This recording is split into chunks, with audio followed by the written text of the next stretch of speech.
All right, everybody, we're going to get started here. So if I can get everyone to take their seats, we will jump right into it. And Mark, can I just get you to click on it? Thank you very much. All right.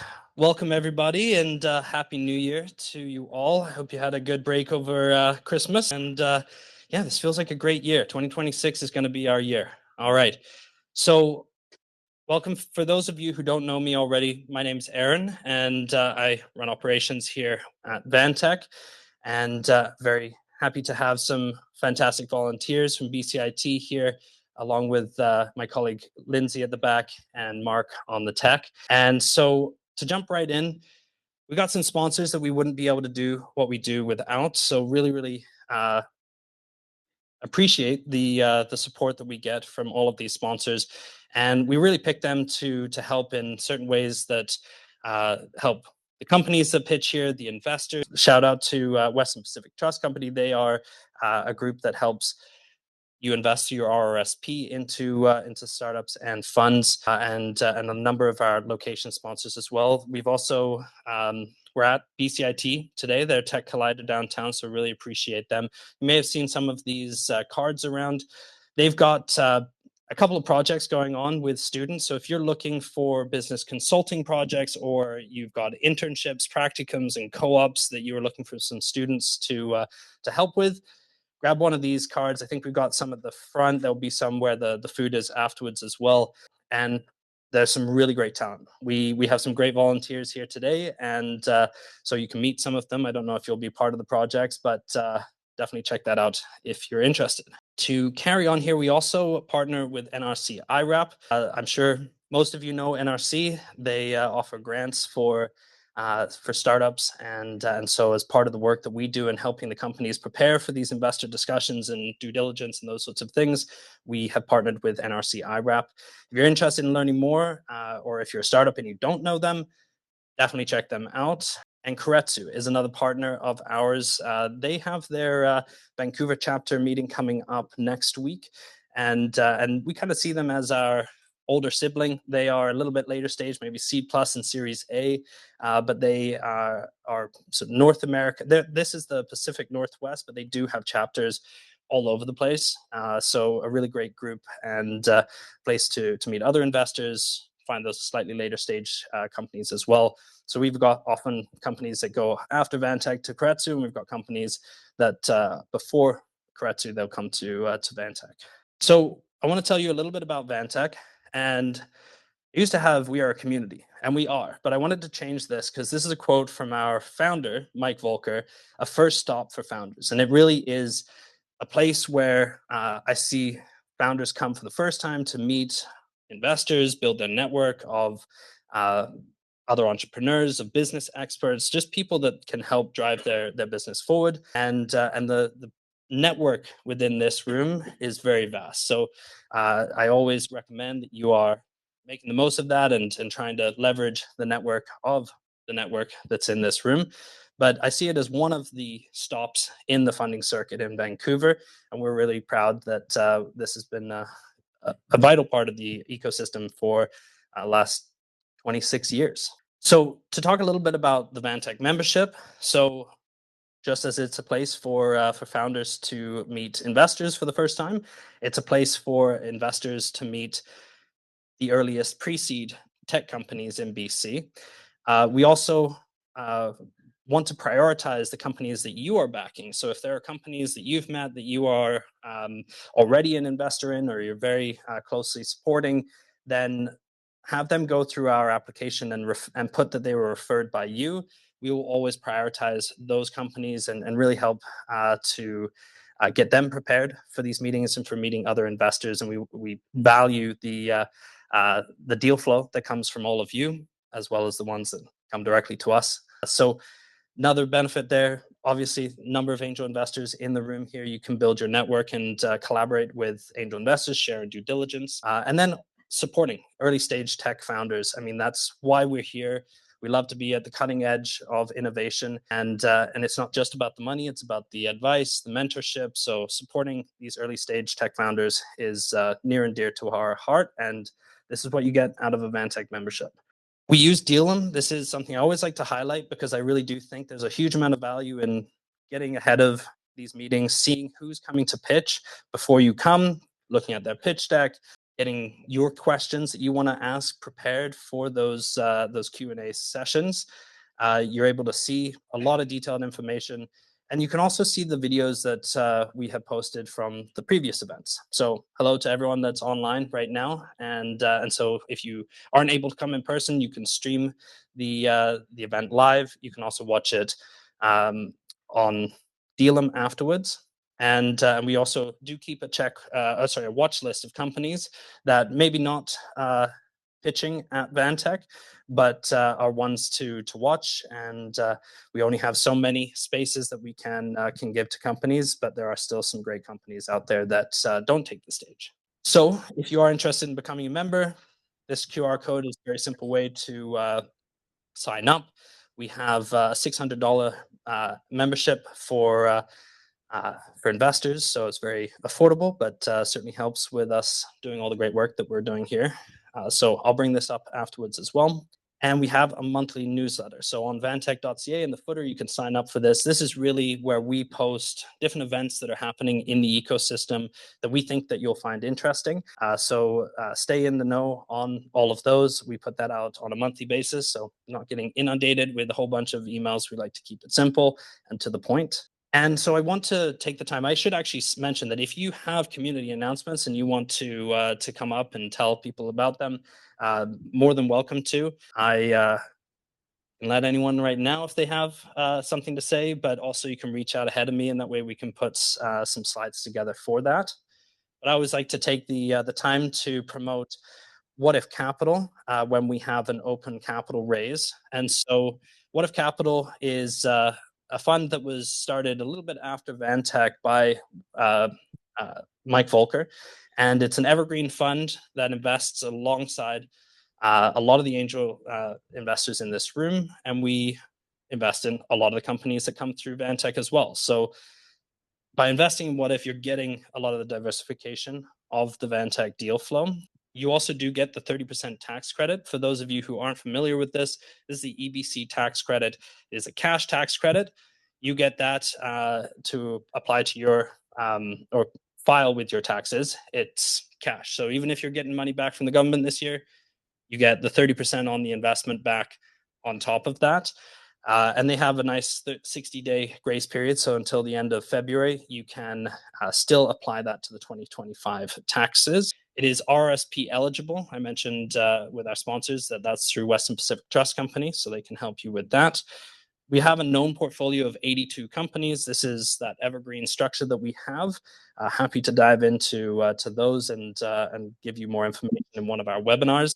And we try to make it accessible. So it's 1,000 shares, around a $30,000 minimum to invest in What If Capital. And we are doing this capital raise. Usually we open it up from about September to February, and we like to raise a couple of $1 million to deploy for the rest of that year.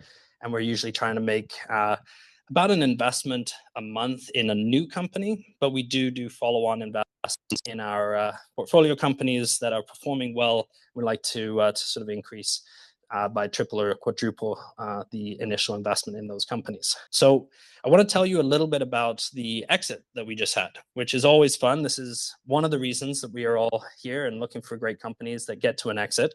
So Actinum recently exited. We got a 10x return, or over a 10x return, and that gave us about $1.5 million to offer to our shareholders as redemptions. And I always think it's quite good to give you a bit of a perspective of how the EBC tax credit works. And so I have a real life rollover example of one of the shareholders that we were able to offer redemption to with this Actinum exit. So they bought 10,000 shares in 2019 at a share price of $19.50 for $195K. 30% of that through the EBC tax credit is just under $60,000, and they received that, as I mentioned, as a cash tax credit. And then with the Actinum exit, the share price had risen to $28.80. So we were offering a redemption at $288,000. They could have taken this and run, but they decided to roll over and get an additional 30% tax credit now on the appreciated value, which was a tax credit of $86,000. With this, when you do this, it's essentially you're selling your shares back and you're buying them. So there is capital gains tax. But a beautiful thing about the structure of the fund is that we have what's called a capital dividend account, which allows us to flow through savings on these capital gains tax to our shareholders. And so we're able to cut the price or the increase in the price per share down quite considerably. And this person only had to pay $6,100 in capital gains on this rollover. So put that in perspective, the 10,000 shares that they still own has cost them $56,200 and is currently valued at $288,000. So this tax credit is really, really attractive. And this is a great way to highlight that. So I just wanted to bring it up. And obviously, if you have questions, let me know. I'd be happy to answer those. But also, I've got some webinars coming up next week, and I'll put the links for those both on the screen, but also in our post-event email as well. I want to do something a little bit new that I haven't been doing previously, where I want to highlight some of the investments that we at What If are making. And if anyone in the room has invested in these companies or has invested in other companies and they want to promote that they have invested or that they're looking for co-investors as well, I would love for you to take this opportunity either now or if you want to reach out before the event, you can do that as well. But these are new investments that we've made since September. And I wanted to highlight sort of where they came in and pitched as well. Oftentimes, we can make an investment very quickly, like with Scopesys. They pitched in November, we invested in December. Sometimes, like Mimpraxis, they pitched in November 2024, and we invested in December of this year. Now, there's a lot of reasons for why this can happen. It may be that, hey, we say right now we want to see a little bit more traction.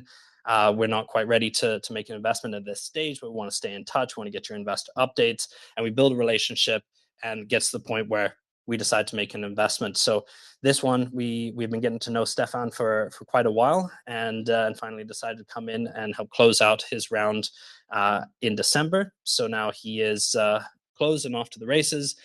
We also have companies like Lux Bio that actually didn't pitch at Vantec, and we met through the ecosystem. And so this is an example of one of those sort of 10% companies that we didn't invest in, or sorry, that didn't pitch at Vantec, but still came across our desk. And we were actually the last investor into this round to help close them out as well.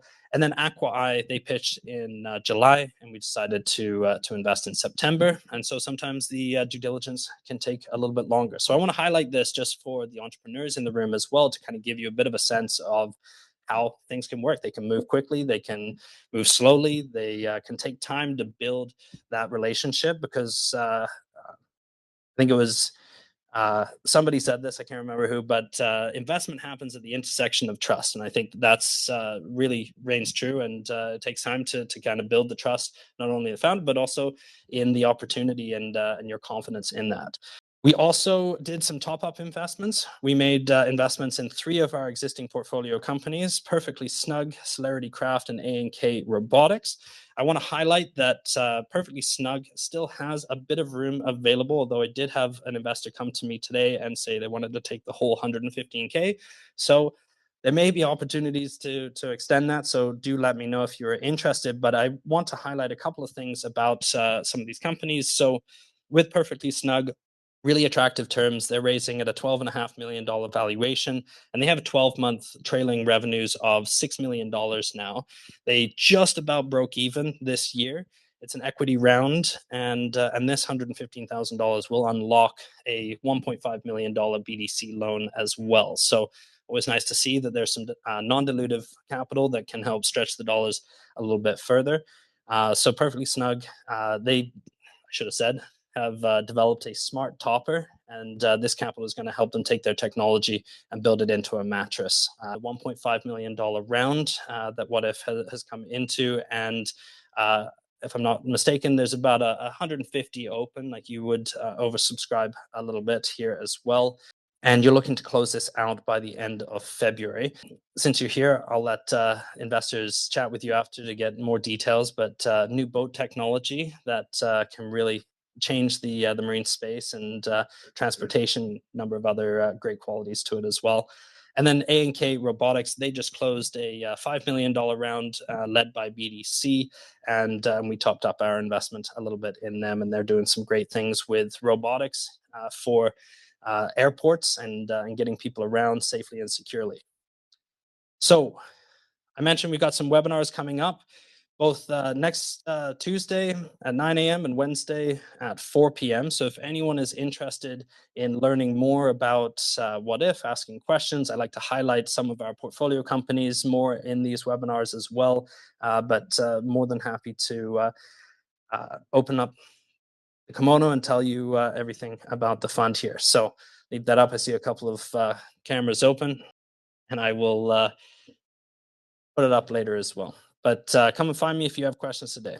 I wanted to kind of give a little bit of an intro. That's a little different to what we usually do, but I think it's important to highlight some of the companies that are getting investment, at least from What If, and would love to hear from all of you where you're putting your money and who you're getting behind support as well. So we have some great companies that are pitching today.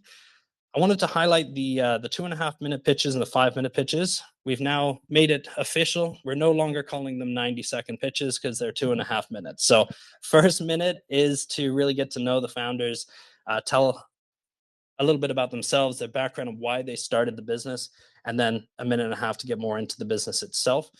I wanted to just highlight that we basically have two categories for the 2.5-minute pitches. The 2.5-minute pitches are either for companies that maybe a little bit earlier than a lot of the 5-minute pitches. They are for some investors like What If, maybe ones to watch, where we might want to see a little bit more traction before they're at that stage where we would get involved.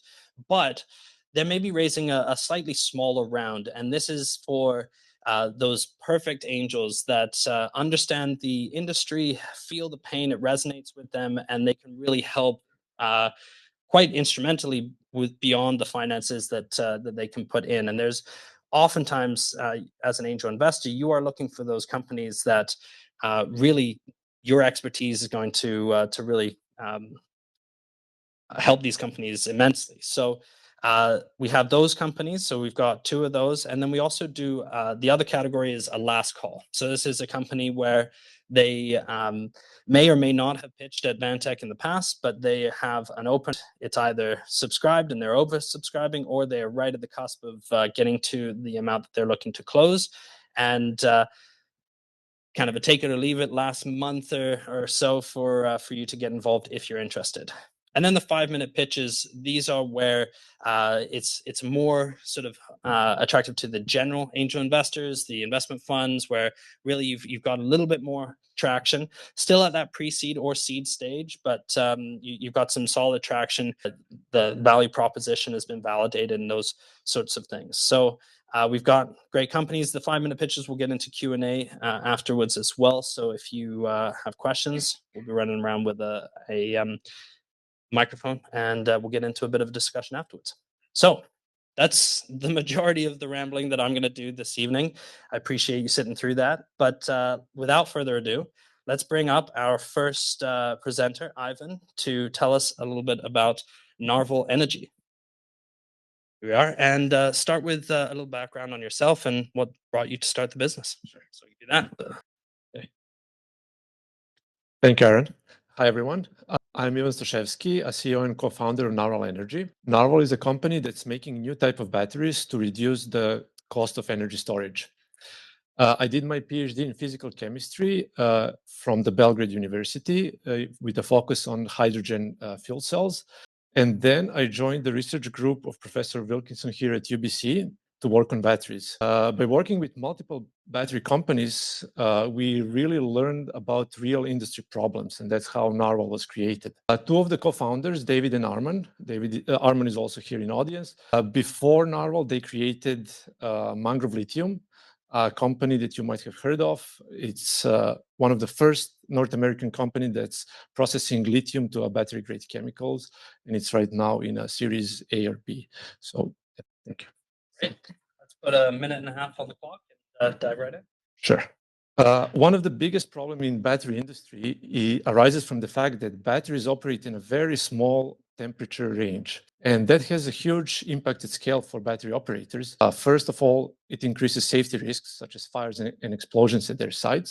It increases 20 to 30% of their capital expenses because additional thermal units have to be added to maintain the temperature. And at the end, their operational costs are increased up to 40% because of energy inefficiencies. And that's specifically a problem in extreme environments and during hot and cold summer and winters. So we are solving exactly that problem. And we're doing that by creating a new cell chemistry that is based on low cost and earth abundant raw materials such as sodium and iron. But the main feature of our battery is that it can operate in a very wide temperature range, and we are targeting minus 50 to 130 degrees. That temperature range is 2 to 3 times wider than the existing solutions, and we will significantly decrease the cost, both CapEx and OpEx, and improve safety and reliability. So to build our first field type prototype, we are raising $240,000, and we have already bootstrapped 120 out of that. On top of that, we have secured 660,000. Okay. And besides money, we are also looking for business and commercialization expertise. And if you know anyone in your network, please let us know. That would be a huge help. Thanks. Great job. Great job. Thank you so much for that introduction, Ivan. So definitely chat with him afterwards in the networking if you're interested.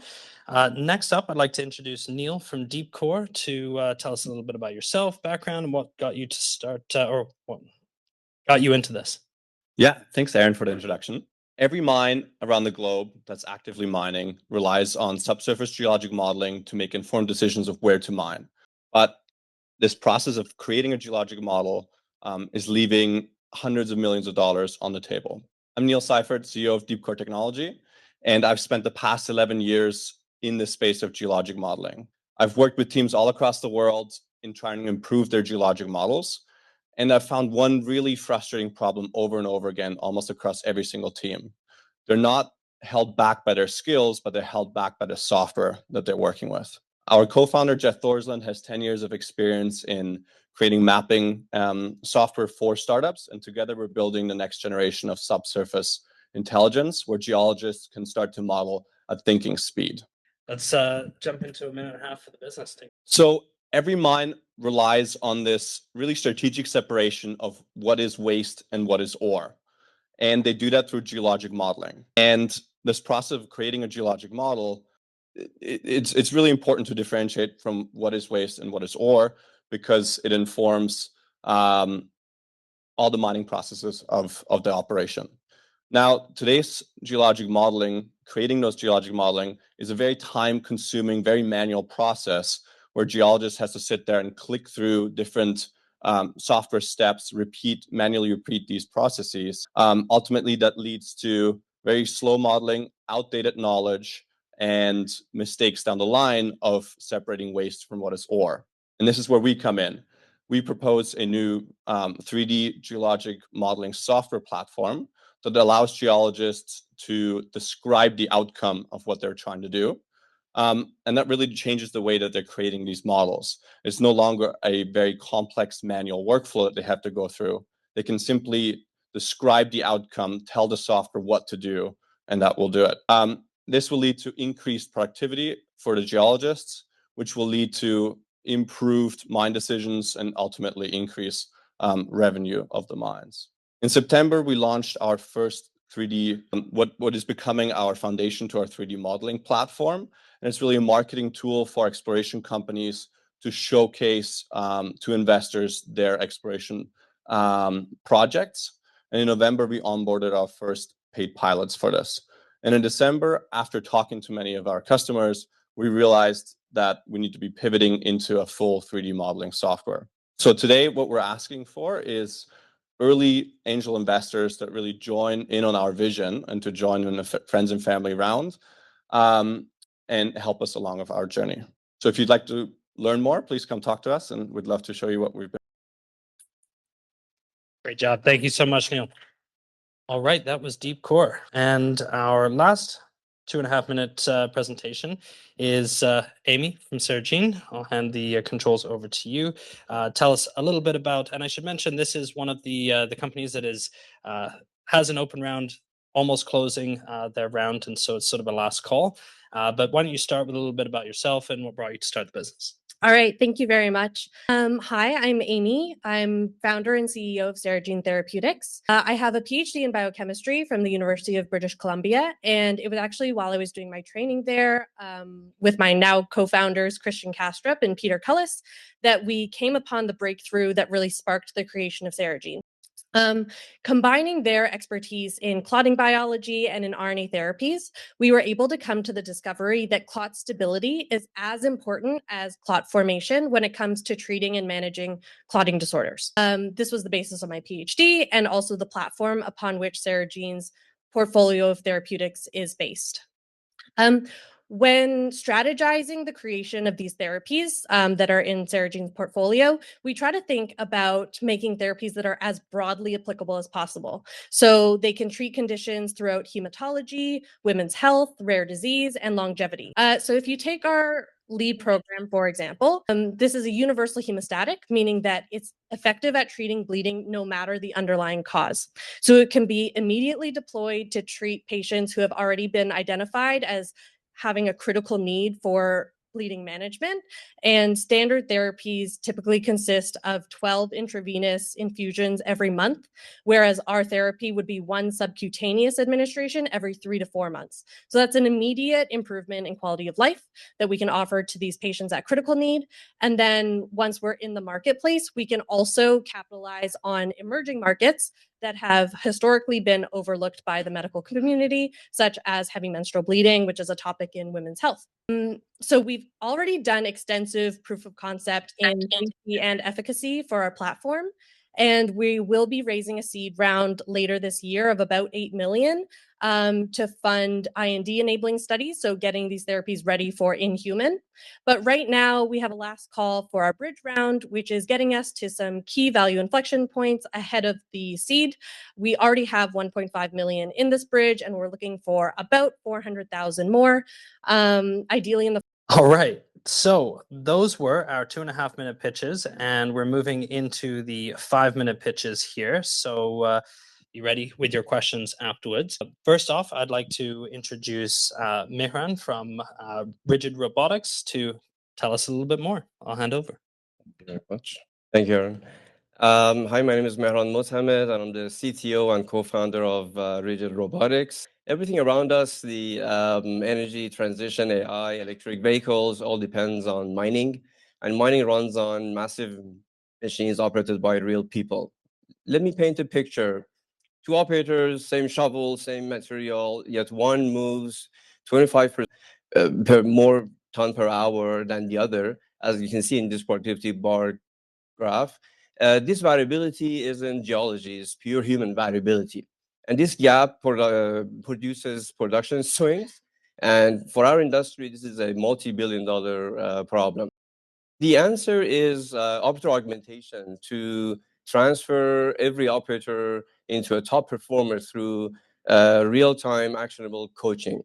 And the way it works is that we put a sensory kit on a shovel, and our AI algorithms would then transform the raw data into real-time coaching and direct action recommendation for the operator. The operator can then adjust accordingly to regain productivity targets. And this is the same graph, except that with real-time coaching, the operators recorded better productivity. For a gold mine with a 4 shovel, this is about $112 to $280 million increased profit and substantial CO2 savings. And we are on our way to be the provider of the intelligence, the brain behind the automation of these machines. Our competitive intelligence comes from our team's experience. The 2 co-founders, we each have 20 years of experience in this market, and several bodies of work that we have done throughout the years. We have put that in a table that can go over in the Q&A, but the gist of it is that we have established the freedom to operate. And this solution overlaps with some of the productivity solutions out there, which is where our partnership and exit opportunities lie. Our most direct competitors are substitutes. Those are the consultants and the training simulators that would teach the operators manually. And on the full automation front, the long-term vision, there are some entrants and new technologies that we are tracking, mostly the automotive type that try to come into mining. Our team is our highlights. Ryan Hawes, which wasn't available today to attend this meeting, as our CEO, he was part of the group that sold Guardman to Hexagon. And so he provided shareholder return, and he knows what that means. At Hexagon, he was in charge of buying companies like ours for Hexagon. And so he knows what it takes to exit this venture. And he has a relationship with the potential acquirers. Both of us, as I said, we have 20 years of experience in mining, and I spent my 20 years in commercializing new shovel technology. Starting with mining, we are targeting surface mines with large shovels and excavators, some 13,000 machines with extremely high ROI potential. Even a single shovel can justify a six-figure ARR solution. We have a land and expand model where we run a pilot for 1 to 3 months, establish ROI, and then we expand through the fleets and through the sites. 3-year contract, 5 to 6 million per site, 75% gross margin. Last 12 months, we have proved robustness after reaching 50 systems deployed across Americas. And we made $4.2 million doing that. And we have secured our after augmentation pilot with Tech. We have secured a partnership that gives us access to 600 shovels in Australia. And we have secured a $3.25 million grant from Canada. Going forward, we're moving Vantec into pilots, continuing discussion with Ramjack, Caterpillar, and Hitachi on partnerships, and focus on North American sales for pilots. Our exit trajectory will look like this. By 2030, we expect $18 million in product revenues and multiple fleet rollouts and OEM partnerships. Our break-even point is mid-2027, and focus is on pilot conversions and activating partnership channels. Our likely exit is through acquisition by mining strategics such as Caterpillar, Hitachi, Hexagon, or Weir. We are asking for $750,000 to accelerate early commercial deployments, and we are in active discussion with VCs to raise a $2 million round mid this year.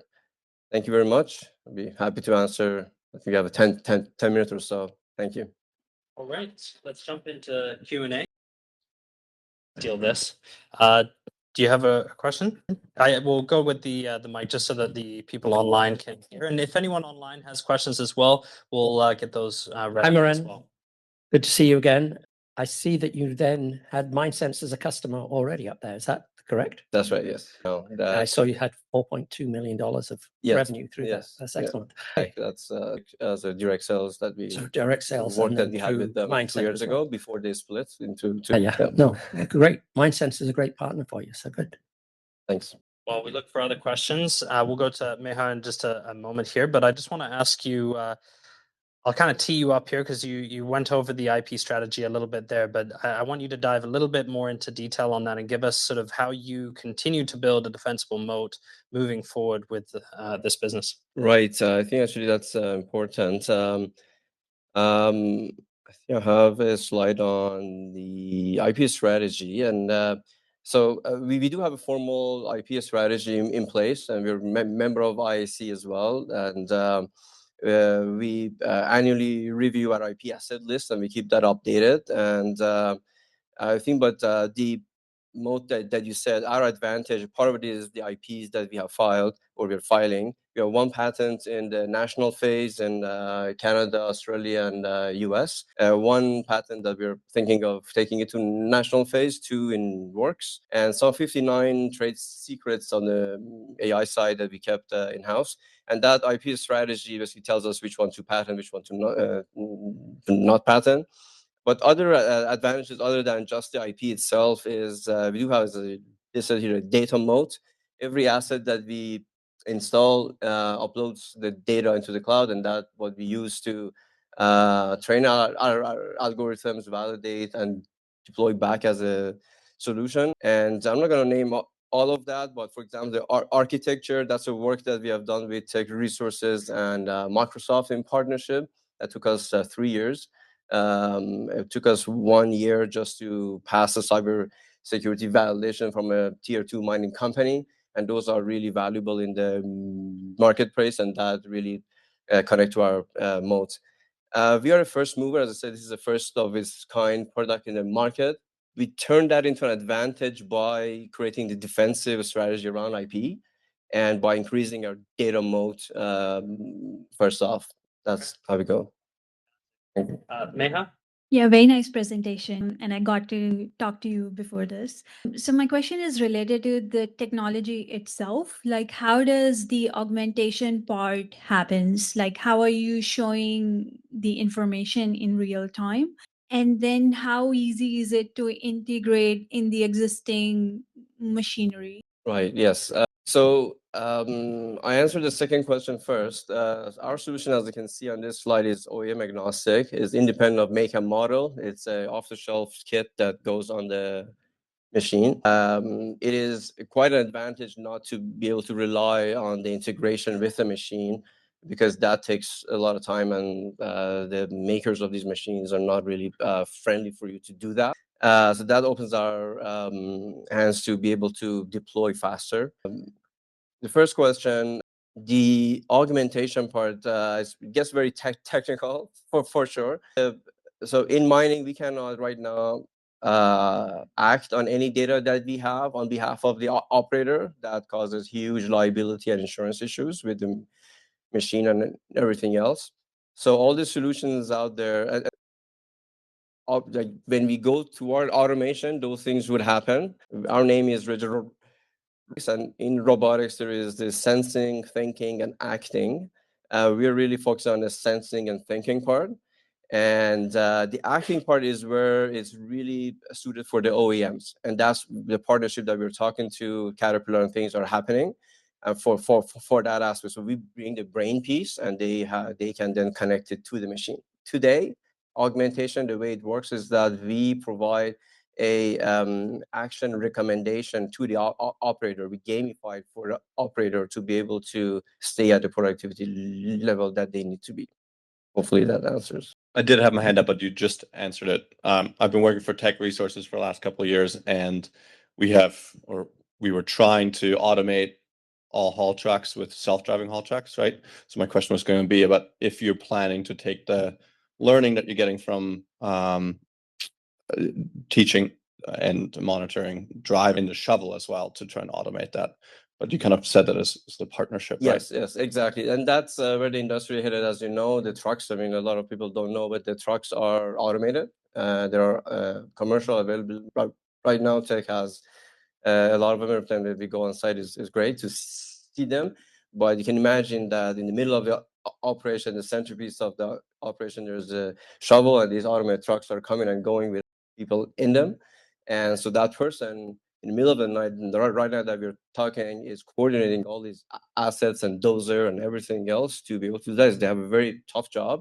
It's very hard to automate. That's why Caterpillar and Hitachi and the bearers of the world would rely on, I would say, the biotechs like us of this pharma industry to build those intelligence, and they basically organically grow by acquiring these sort of companies to be able to add those capabilities to their assets. So we are kind of in that track, in that discussion with them to be able to put that vision of autonomy together.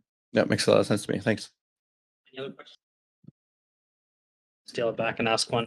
I'd like to dig a little bit into the revenues. So you said you've got $4.2 million in revenue since 2021 with MindSense. I think you had also mentioned about $900,000 this year in revenue as well. And we can see a really big jump in 2027. Can you talk about what the catalyst is for that jump in 2020? Yes. So we have set up a few partnerships that are taking shape with the companies that I mentioned. In 2025 we secured that Australian partnership, which is great because that's 600 shovel that they have installed base, and they can add any of this to that 600 shovel. That's you see the number of shovels that we need to exit here. So it is primarily that jump is because we have, by 2027, we have activated the partnership channel, and that gives us ability to deploy product on sites much faster, much better with the teams that are already doing it, with the teams that already have done it, with the teams that already have made those relationships with the customer. And we can do that. To be honest, this I consider that an unfair advantage of our company, because the two co-founders that we are, especially Ryan, have a lot of experience and a lot of connections and existing relationships that we can draw on and build those partnerships with. So we know, for example, each region who to work for, who to work with, and who not to, and how it works, what the model is. So we are kind of buttoning that down to until 2027 to then leverage and make revenues. I think we have a question online there, Mark. Question from online, Emily, great pitch. Could you share any early client feedback or learnings from the deployment? I'm curious how your clients are responding so far. Great question. Yeah, we had definitely hard years, as any mining startup would have at the beginning, with their product deploying first few in the mines. You know, things that are half working and things. It took us many years to make those robust. So if you've talked to our customer, say MindSense, for example, 4 years ago, they would tell you that we need this, but make it more reliable. If you talk to them now, in fact, we have a support channel with them that is practically this year, as I said, we reached robustness, practically closed, because there's no issues coming back from the product. There is no issues that we need to support them with. They're self-sustained. They're able to take our product, install it by themselves, make value by themselves, and not really needing us in any of that loop.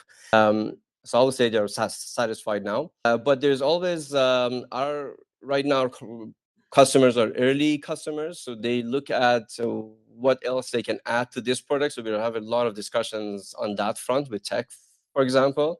They want 2 displays, do this for us. Can you engage more, kind of? And then they're putting $500,000 in-kind right now into those feedback to give us and make us better. So yeah, the feedback so far, we have kind of gone out of the red zone of earliest stage kind of product in the mine that doesn't work into a platform that works and is good.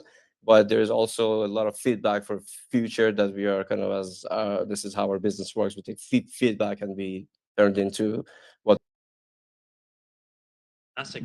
That's all the time that we have for questions, unless, Mark, that was a follow-on, or that's all good? Okay, great. Well, thank you so much, Mehran. If you would like to ask questions during networking, he's got a table at the back, but also mixing and mingling. So thank you so much. Thank you. All right. Next up, we've got WikiSleep, and I'd like to introduce Adrian to tell us a little bit more about the business you're building. So I'll hand that over. Thank you. Take it away. Thank you. Hi, everybody. Yeah, my name is Adrian. I'm the founder of WikiSleep. What is WikiSleep? It is a sleep app that turns your busy brain into your greatest tool for sleep. And we do that with something called cognitive diversion, which is really just a way of saying we give you something better to think about than whatever's keeping you awake at night. And we do that by making sleep stories that are interesting by design.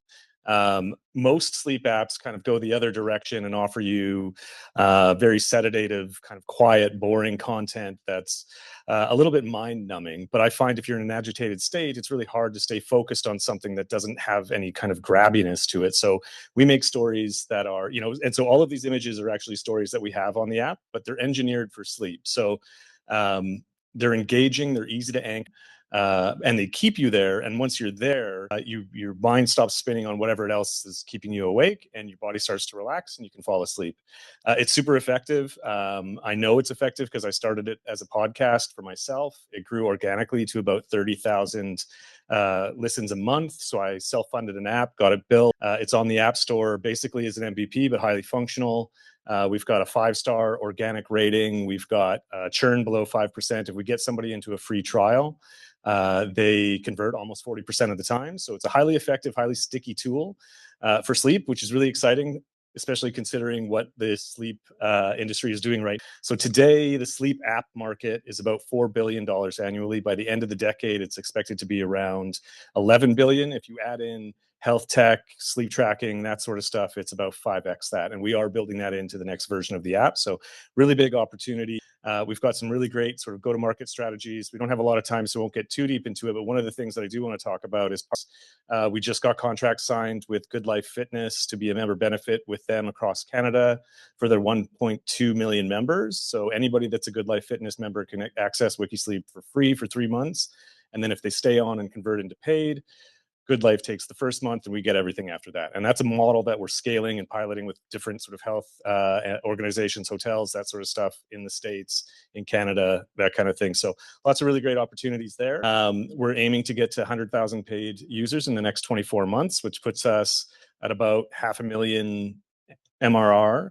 If we don't change the pricing, which we will, pricing will go up as we bring in more features. But if we just left it as it is, that's where we get to, which I think puts us in a really nice position for acquisition. And that's what we're going for. Another health tech company, somebody in the wellness space, that sort of thing, that sees the value in the content that we have, in the user base that we have, in the approach that we have.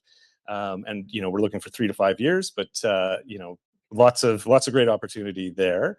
Bigger question is like, how do we do it? I've built an amazing team of advisors. Everybody on this advisory board has built companies and exited from them, some multiple times, multiple millions of dollars. They're all investors in WikiSleep, and they're all WikiSleep users. 2 of them were actually power users of WikiSleep before they even got involved. They listen to it every single night. So they understand the product and that it works, that it's highly effective. And so they're helping me. They're very hands-on every week, all week. So really excited about that. And so we did a small $100,000 sort of pre-seed friends and family round. Now we're raising up to $1 million. We're about 40% of the way there. We are hoping to close fast. We ideally by the end of the month, potentially into February, but we're really excited to get moving on it because we think the opportunity is now. And so that's WikiSleep. I think I went under 5 minutes. I think you did. Yeah. I think we have a little extra for the Q&A. So Great. Let's open it up. But great job with the presentation. Thanks. All right. Let's see if any hands shoot up here. We got one at the back with Peter. Let's wait for the mic just for the online. So one of the things that is being said quite often is that screen time, the blue lights and so on is going to interfere. So there seems to, can you explain how you get around that? Yeah, I mean, I think there's a couple of things. One of the things that's actually coming out is that the blue light isn't super terrible for you. It's more the stimulation, the active stimulation that's keeping. Our app doesn't do that. You put the story on, you can build a playlist, you can set it for a timer, you can just play one episode at a time, whatever you want to do. You put the phone down, you can stream it to your speakers and you don't touch it. So you're not actually watching a story or anything like that. It's really just like an audio player. A great question. Yeah. Hi, Adrian. Hi. Could you elaborate more about how you're building and growing your customer base? And part 2 of that is, what does your company need to look like besides a certain size of customer base or metrics that would be attractive for acquisition? Yeah, I think the second part of that, I think what the company needs to look like, I think it's a much more robust product, and we are building that. So part of the money that we got for the first round we've built, so the current app is built on Flutter, which is goes to both stores. We're building native apps in both stores. Those are in test flight right now. That gives us an opportunity to integrate with like Aura rings, Whoops, whatever kind of health tech data. That'll also support sleep streaks, all that sort of stuff that really give people more data on their sleep and what's working for them. And then we can provide insights and that sort of thing to make the product more robust. We do also have like meditations and all the other stuff, the standard sort of stuff, but we're really leaning into that cognitive diversion piece. And what was the first part of the question? Oh, building the customers. Yeah, sorry. So we've got a few ways that we're doing it. App Store optimization is something that we've been leaning into and has actually shown really good growth for us. I did that when I was self-funding, and I saw over a 4-month period a 265% growth in user base, subscribers. So we're leaning back into that. We're focused primarily in the store in the United States. We currently rank in the top 10 for over 20 sort of high value sleep keywords. In December alone, we saw a 47% jump in revenue. And I think it's largely driven by AS. The other piece is the B2B partnerships, and that could be with, you know, larger health organizations, with like I say, hotel chains, with like Good Life Fitness is that other one. So that piece is really exciting for us. And then the influencer and affiliate opportunity is really great. And so one of our investors and advisors, this, I don't know if anybody would know him here, he had a company called Pressboard Media that was acquired by another company called Impact. His name's Jared Grimm, and Jared now works with Impact. So he's our growth marketer, and that influencer affiliate stuff, Impact, is the largest affiliate marketplace available that's out there. Everybody uses them, Walmart.com, all that sort of stuff. So we've kind of got a back door into seeing what they're offering and how they're building and doing that sort of stuff. So combined with these three, that's our biggest, those are our drivers. A question at the very back, and then we'll.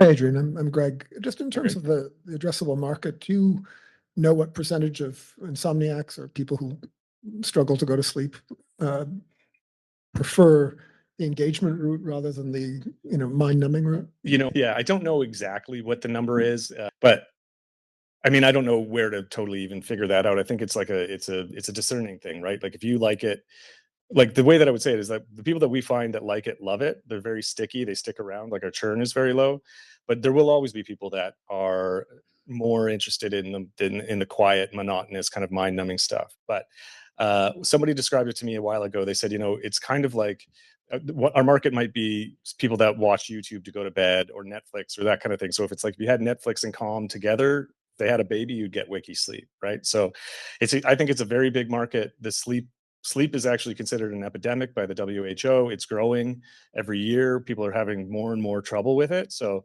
I wish I knew the numbers on that, but you know, we can't say yet. But On a number of hands up here, so we'll go to Azim just here, Chris, and then Sean, and then. Well, I guess coffee's getting more expensive, so this is a pretty good solution for that as well. But I guess my question is, like, have you had any clinical or lab studies showing brain activity going from like beta to theta or delta? So actually showing the brain slowing down and getting people into a sleep mode, or is it more just? Yeah, at this point, it's mostly anecdotal. Like the product that we have is essentially a more robust version of the MVP. But while we're building in the new tech stack, we're building in the ability to sync with the wearables. And so through those wearables, we'll be able to get that information.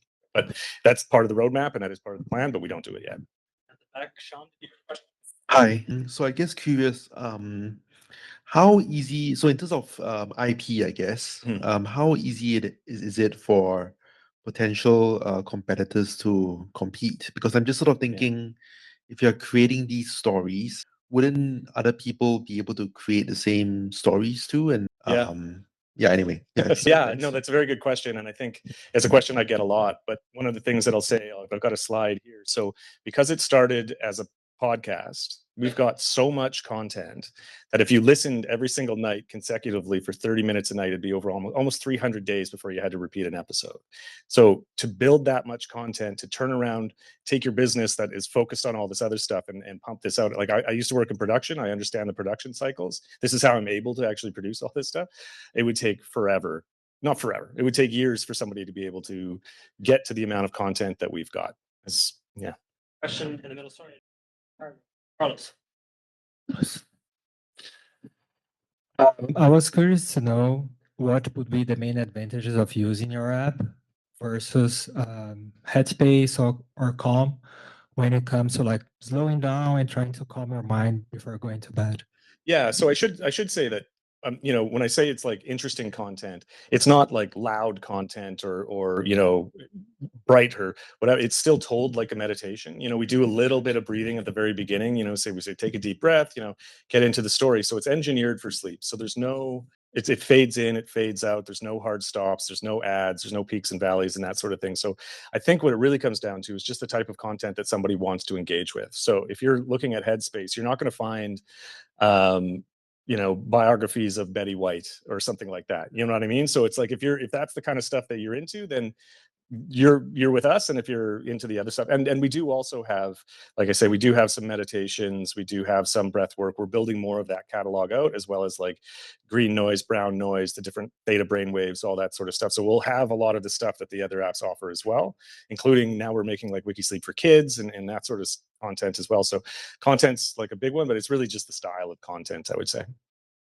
I have a lot of questions coming. I've only got time for 2 more. We're going to go to Ulrich in the back and then online. And that's all the questions. Save them for now.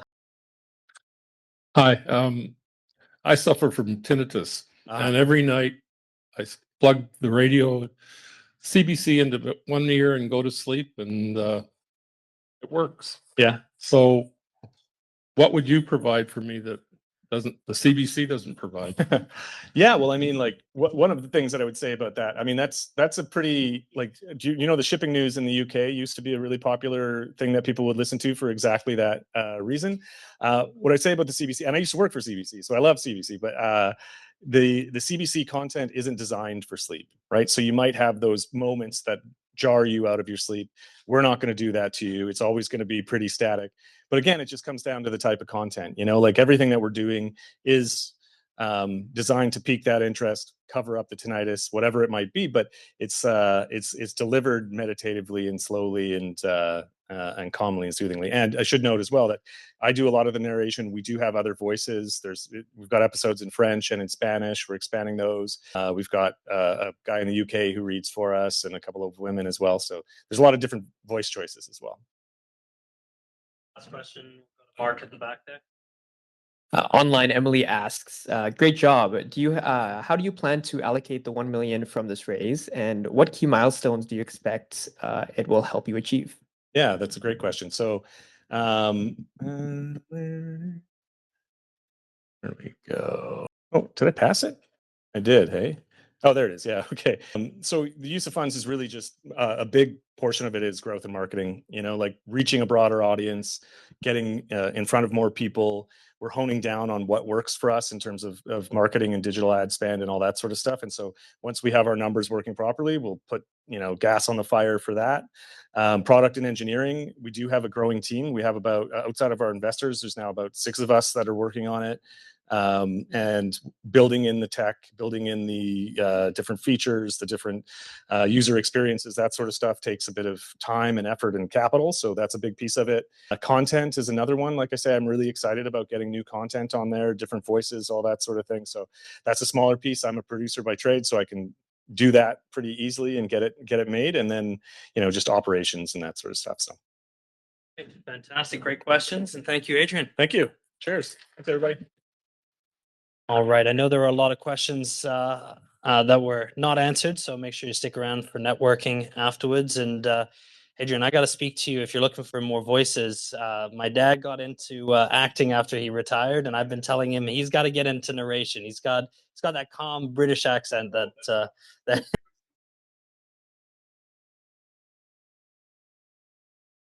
There you go. I'm definitely going to be trying that, and yeah, take advantage of that. So next up, we have our second last 5-minute presenter who's going to be presenting WaterStrider. So I'd like to introduce Enrico to tell us a little bit more about the business. Great. Take it away. Thank you. Set up here. Right, so. Okay, and is volume working good here? Perfect. Okay, I'm Enrico Herchak, and good afternoon. I'm the CEO of WaterStrider Treatment, and we have technology that is revolutionizing how mine water is being treated. So mine water treatment is an enormous problem. Billions and billions of dollars are spent every year on treating water, and water needs to be treated for decades, even after mines have shut down. And incumbent systems have many problems. They're old, they're not sustainable, and they cannot remove all contaminants. Now, this forces mines to use multiple water treatment systems, and this is very inefficient and very expensive for these mines. And regulations for discharge limits continue to get tighter and tighter. For example, Teck Resources was fined over $75 million for not removing enough selenium, and our system would have prevented this.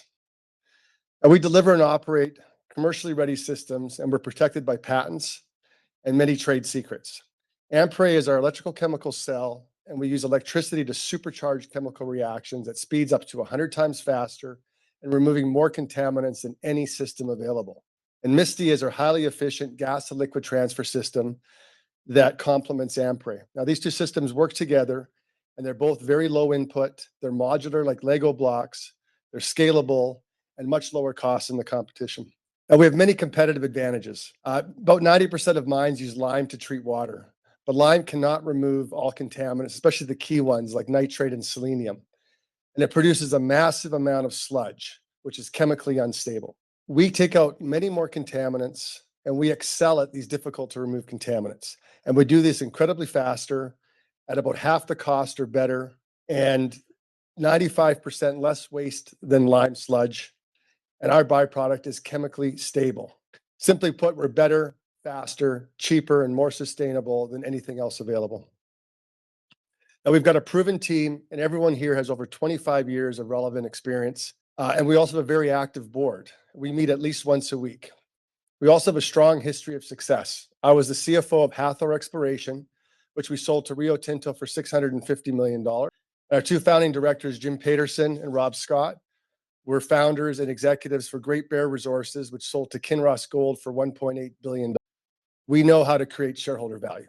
And this core team has put up over $1.6 million personally into WaterStrider, which is over 60% of the capital raised.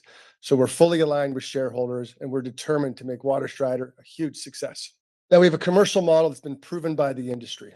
We earn increasing revenues from testing water in Vancouver, right through piloting, and then installation and design of full-scale systems.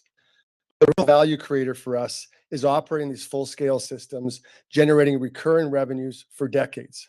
This is a proven business model that our competition uses, and it delivers high margins for them, except we can do it much more efficiently and much lower cost. And we have strong customer traction. We've proven that our systems work, and we're currently testing mine for the Faro mine in the Yukon, which is our water for the Faro mine in the Yukon, which is one of Canada's largest mine remediation projects. They have a budget of over $100 million a year on-site pilot tests this summer. And about 3 months ago, we announced a strategic partnership with Respect, which is a leading mine water engineering firm with over 35 offices across North America. And since we announced our partnership, business development has taken off. Our project funnel is now over $100 million and growing. And I should point out that large mines have many multiple revenue opportunities for us because they have so many mines in their portfolio. So we do not need many customers to scale rapidly. Over the past 4.5 years, we've raised $2.6 million of cash and equity and $900,000 in grants for a total of $3.5 million. With that, we've proven and patented our systems. We've got a pilot facility in Vancouver. We formed our partnership with Respect, and we developed significant customer interest. We're currently raising $1 million at a $5 million pre-money valuation, which is a very modest lift of the $3.5 million raised. With this, we'll secure our first customers, expect to be cash flow positive, unlock $600,000 remaining of federal grant money, and start to scale. We're also registered as an EBC for a 30% tax credit, and with $600,000 of grantable, as mentioned earlier. And thanks for listening to the presentation. At that point, I'll take it over to Q&A. Great job. I see your timer there. 2 seconds over though. So really good job with that. We'll open it up for Q&A. We got one with Peter at the back here. Back to you. Thank you. Without disclosing any trade secrets or anything, could you talk a little bit about the light bulb moment? How was this something that you serendipitous that you discovered, or something you invented, or can you talk about that process and explain how it is that you could do something that nobody else can do? I certainly can. Now, I can't take credit for it. So my partner, Dr. Rob Stevenson, who's a chemical engineer, he developed, installed the first type of system, electrochemical system at the Vancouver shipyards 25 years ago, but it was not scalable. And over the past 25 years, he's redesigned it. And the way it's configured now allows it to be scalable. And so it took 25 years in the making, and now it's patented. And we've got significant interest from mines for this. So Dr. Mario Biankin, who's the head of mine water management from Respect, will be here joining me for the networking afterwards. So he can answer more technical questions than I can, but very happy to put you in touch with Dr. Rob Stevenson, and he can tell you all the history about how we developed. Got a question at the back and online, but just while we go to those, so we'll go to Ulrich. Talk to me a little bit about the financial projections. So you got a pipeline of 100 million plus. You got this great partnership with Respect and the BD's taking off. You got a commercial ready product. Tell us what the next few years look like from financial standpoint. Okay, thank you, Aaron. So I've actually got a slide. So we're expected to be cash flow positive next year. We're just under 3 million in revenue. And 5 years out, we're expecting to be over 30 million dollars of revenue with over 12 million of EBITDA. And an increasing percentage of that would be recurring. Should also point out that if we're successful with Faro, we're going to leapfrog these projections by 2 years. The biggest challenge for new technology in mining is getting the first customer. Once we have our first customer and it's proven, we expect a long line, and it'll be a good problem to have. But the biggest problem for us will be scaling. All right. That's really interesting presentation. I really like the fact that you've got investors who are from Great Bear, and wondering what's going to be the for investors, what's the exit? Okay, since obviously you've been in the stock promotion business. Well, I'm actually the finance guy, so I'm the CFO type, so I'm the non-promoter. But so we are in the business of creating wealth for shareholders, and we want to do this as quickly as possible. So we're looking at a 5-year, and then we have many potentials for exit. So it could be a competitor, Veolia, which is the largest water treatment company in the world. They have a market cap of over $25 billion US, and they grow through acquisition, not organically. One of the mines could buy us, or Rio Tinto, a Vale, a BHP. Then there's always private equity, and then we have a lot of experience taking companies public. So we're aligned to make sure that we can get an exit and get liquidity for shareholders as soon as possible. Question online? Yeah, we have a couple questions online. Stanley asks, and this might be also a bit technical, so can they create drinking water from old tin mining ponds? Well, I can say that we did an on-site pilot testing, and the water quality guidelines were stricter than what's allowed to be drinking, but we are not in that business. No, we're there to just treat water for discharge or for reuse in mines, but that's not our business for consumption of water. Second question from Marley. Are there other possible applications for the technology beyond the mining industry? Absolutely. Where we fit really well is oil and gas. So we've been talking to a number of oil and gas customers, and we originally started as an oil and gas, but working in Calgary, it was tough to get a customer because the oil and gas industry, they can just put the water down disposal wells. Whereas mine's very different. They don't have that option. They have to treat it, or they get fined, or they get shut down, and they lose their social license to operate. So much different. And they also tested the parts per billion, not parts per million.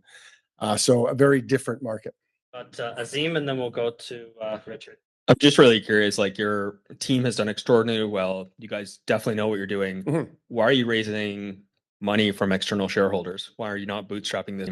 Well, it's time to start growing. And, we have about 50 shareholders. We've put in over 60% of the cash, and we've got 70% of the company, but we want to start growing it. So, yeah. Do you have a question?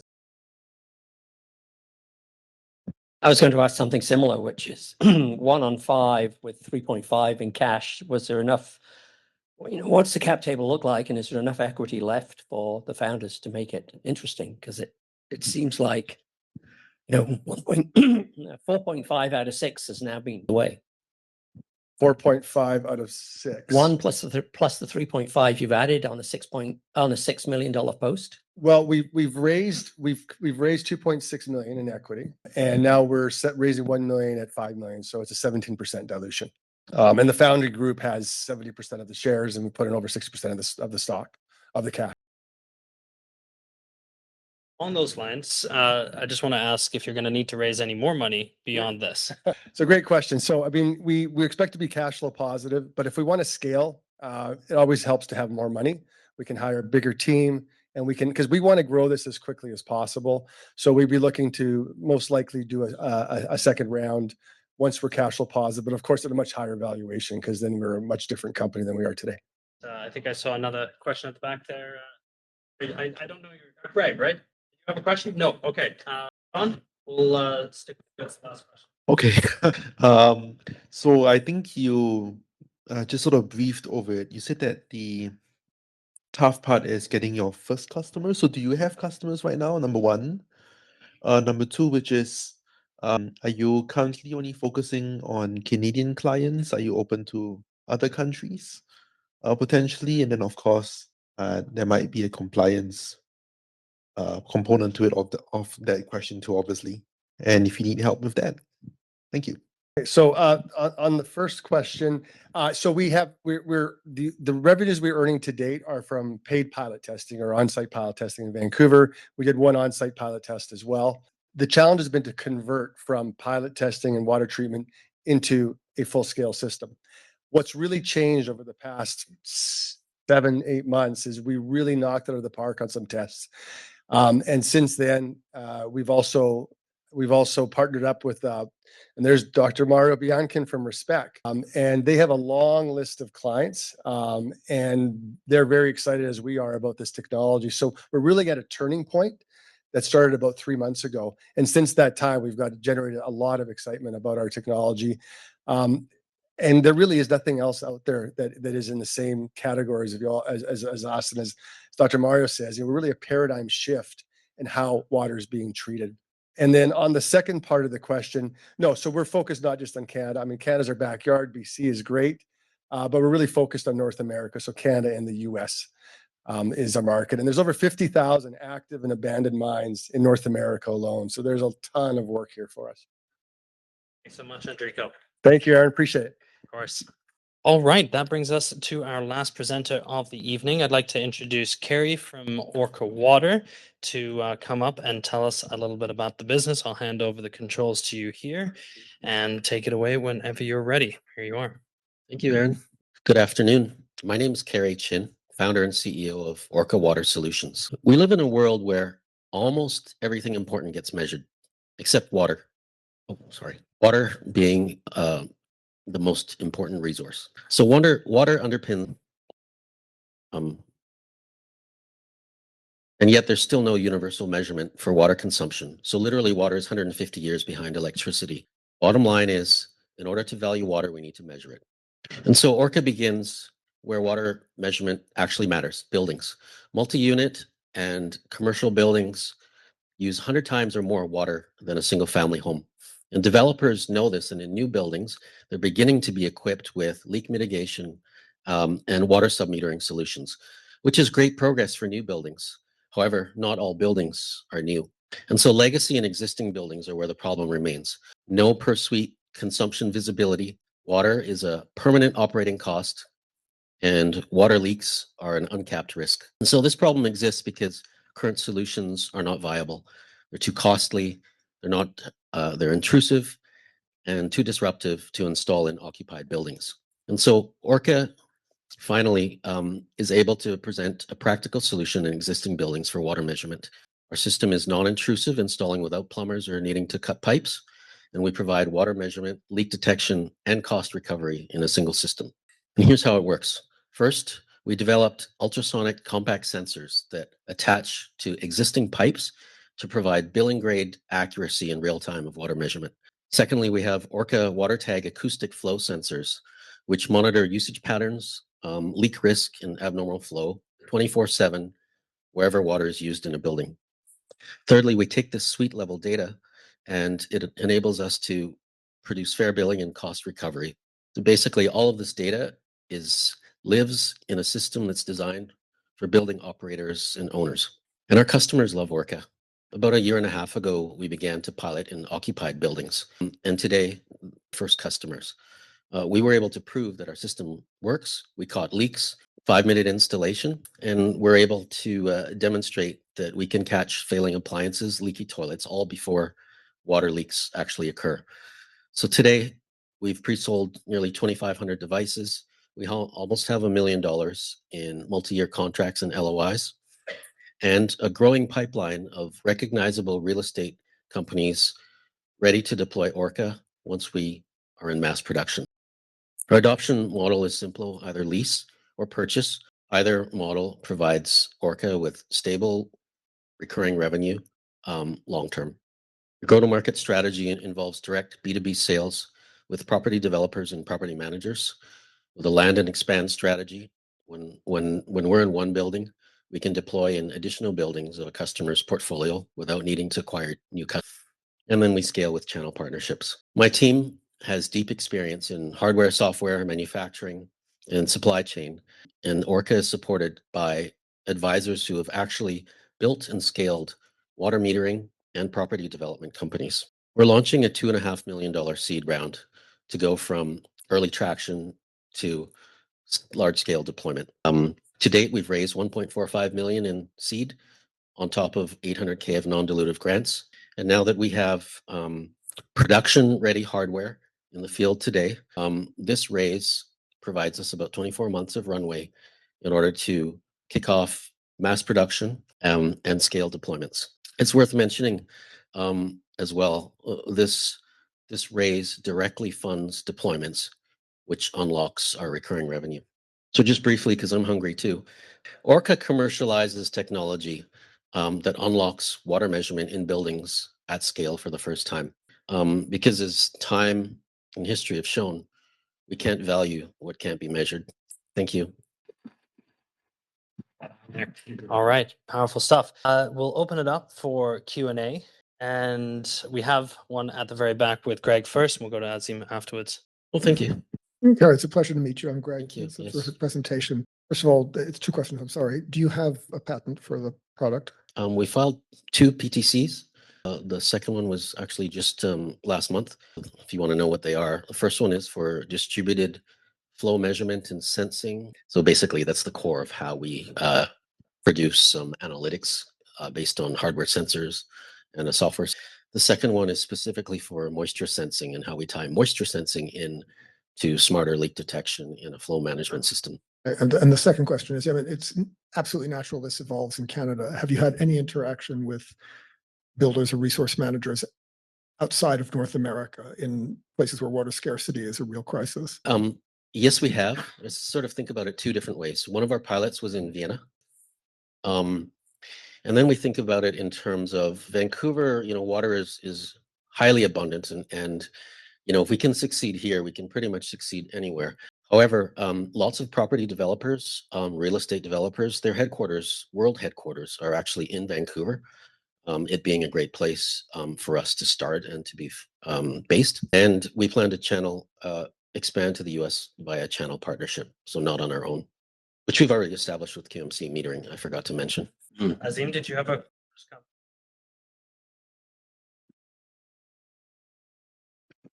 Just out of curiosity, have you run into any issues with violating like the RTA or Rental Tenancy Act with metering water and charging it back to tenants? No. So first of all, every jurisdiction, like every province, is different. This is the new standard for landlords who rent properties and begin the process of having add-ons. So if you want a parking space, you add on. If you want utilities, that's separate. Water is not a utility in the same way that electricity and gas are. And so the rules are a little more lenient. But we're actually following a model of water metering that's been well established in Canada for a while. So our meters are billing grade, Measurement Canada, and AWWA standards. So we're fully able to do this today across Canada. We are actually. But Peter? 2 points. One is that many jurisdictions and probably most jurisdictions in the world do have water metering. Second, I was surprised you didn't mention climate change, because with climate change, that's going to make water far more precious than it ever has been. Yep. Well, climate change doesn't always resonate with everybody. And so that's kind of a built-in. Your first comment about metering exists everywhere. Yes. And my point is that water sub-metering, specifically for buildings, multi-unit buildings, at the suite level is very uncommon. We tried to find stats. It was about 88% of buildings don't have unit level sub-metering. And they don't because it's too expensive and it's too intrusive to have it with existing technology. I was stuttering in the beginning, so I couldn't get it all out. But Orca provides a different approach to being able to install metering equipment in existing buildings. So we're kind of just leveraging the trends of today. Question from online, Emily. Great presentation. How accurate is the system in detecting leaks so far? And how does performance vary across different building types or pipe materials? Wow, that's good questions.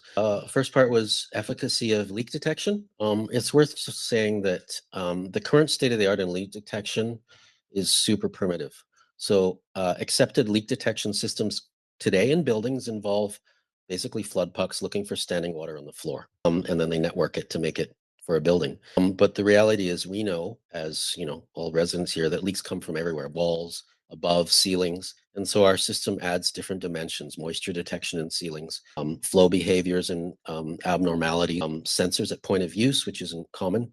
And we put all that data together to produce what we believe is the most effective way to detect leaks in a building. So there isn't really much to compare with other than we're way better than detecting standing water on the floor when we don't know where it's going to come from. There was another part of your question I forgot now. Do you want to just repeat the second part? Leak detection, how do we perform on And- different pipes in different Yes, environments? in different types of Yeah. buildings, and yeah, pipes, materials. So we piloted in all sorts of different properties: commercial, strip malls, rental properties, new builds, and existing buildings. Certainly, well, measurement is basically constrained to residential size pipes. So 70, what's it called? 3/4 inch to 1 1/4 inch, which is what we've calibrated on. We've done third-party independent testing to validate our claim that we're at billing accuracy. And so basically efficacy is not an issue because we're designed specifically for residential size pipes. As long as the pipe's clean or we prepare it so that our system can get a clean reading. Right.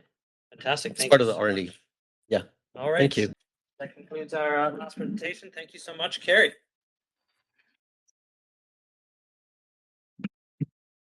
All right.